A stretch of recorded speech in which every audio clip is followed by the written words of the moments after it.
गिबियावनो बयखौबो बड' निउस इउटुब चेनेलनि गोदान खौराङाव बरायबाय। नोंथांमोननि थाखाय बे समाव माखासे खौरां लाबोदों। भिडिअखौ जोबजासे नायलांनो दाबाव आरो चेनेलाव गोदानब्ला अन्नानै साबस्क्राइब खालामना बेल आइकनआ अलाव होनानै ला आरो भिडिअखौ लाइक कमेन्ट शेयार खालामनो गुरै खावलायबाय। दानिया फैदो दिनैनि खौराङाव। BKWSनि CM मिहिनेश्वर बसुमतारिया जनाय तेलामनि खराइबारि खेराइ गुदि बड' गुदि फरायसालियाव थांनानै खौरां लाहैदों। BKWSनि गाहाय मावफुं सोद्रोमा मिहिनेश्वर बसुमतारिया धेमाजि जिल्ला जनाय महकुमा तेलाम पन्चायतनि बेन्दोङाव थानाय खराइबारि खेराइ गुदि बड' गुदि फरायसालियाव थांनानै खौरां लाहैदों। लोगोसे फरायसाफोरजों सोंनाय फिन्नाय खालामदों। BKWSनि CM मिहिनेश्वर बसुमतारिजों लोगोसे धेमाजि जिल्ला खौसेथि बर' सुबुं आफादनि लेङाइ आफादगिरि रबिन बर', लेङाइ नेहाथारि समनाथ महिलारि आरो गेजेर जनाय दख'रा आबसु, गेजेर जनाय दख'रा UBPनि बिबानगिरिफ्राबो खौरां लाहैदों।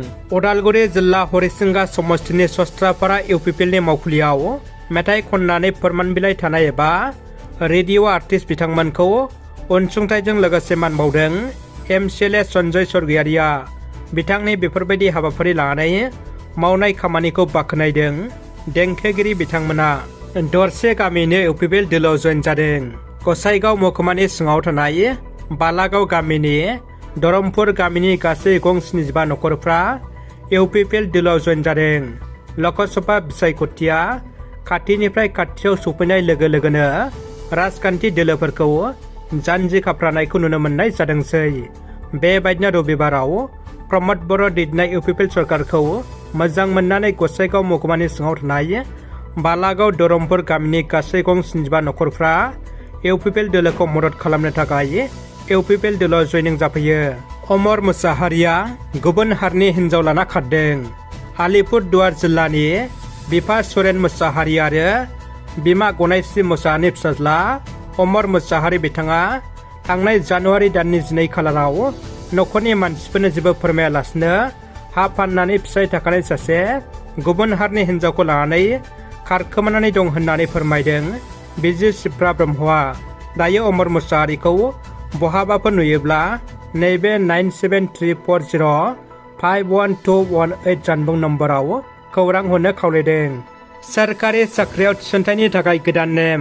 जायफोर नखराव सासेबो साख्रियावला गैया बै बिनायसाफ्रा उफ्रा 5% नम्बरनि मुलाम्फा मोनगोन। आसाम सोरखारनि थांखिया सोरखारि थिसनथायफोराव समाजारि समानथि गायसननाय। सोरखारि साख्रि थिसननायाव रायजो सोरखारनि गोदान आगान। सोरखारि थिसननायनि सोमोन्दै रायजो सोरखारनि गिदिर फोसावनाय। सोरखारा थिसननाय बिखान्थिनि गेजेरजों बांसिन नखरफोरखौ लाफानानै समाजारि समानथिखौ जाथावना खालामनो नाजागासिनो दङ। आसाम सोरखारनि थांखिया सोरखारि थिसनथायफोराव समाजारि समानथि गायसननाय। आसाम सोरखारा जेसेबां हायो एसेबां नखरफ्राव सोरखारि मावथिफोरनि थाथायखौ रोखा खालामना सोरखारि साख्रियाव समाजारि समानथिनि आबहावा सोरजिगोन।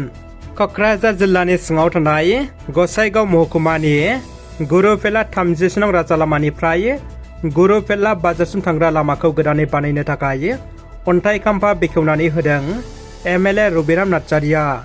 गुबुन गुबुन जायगाफ्राव लामा गोदान बानायनो थाखाय अन्थाइ खाम्फा बेखेवनानै होनाय बायदिनो गसाइगाव महकुमानि सिङाव थानाय गुरुपेला 30 नं राजा लामानिफ्राय गुरुपेला बाजारसिम थांलाय फैलाय खालामग्रा लामाखौ बेखेवना होलाङो 29 नं बियाबनि MLA रबिराम नार्जारि बिथाङा। मोनसे गोजोनथाव खौरां। रायजो सोरखारा अरुनदय मुलाम्फागिरिनि अनजिमाखौ बांहोनो थांखि लाबाय। अरुनदय बिथांखिनि मुलाम्फागिरिफोरनि अनजिमाखौ 30 लाखसिम बांहोगोन। अरुनदय बिथांखिनि मुलाम्फाखौ सोरबायदिया गोदानै मोनगोन बेखौ रांखान्थि मन्थ्रि अजन्ता नेवङा फोसावथाय होदों। अरुनदय 2.0 खौ बांहोनानै बांसिन सुबुंफोरखौ लाफानो थाखाय थांनाय बोसोरनि थांखि बायदियै गासै रायजोआव अरुनदय 2.0 खौ जागायनाय जादों।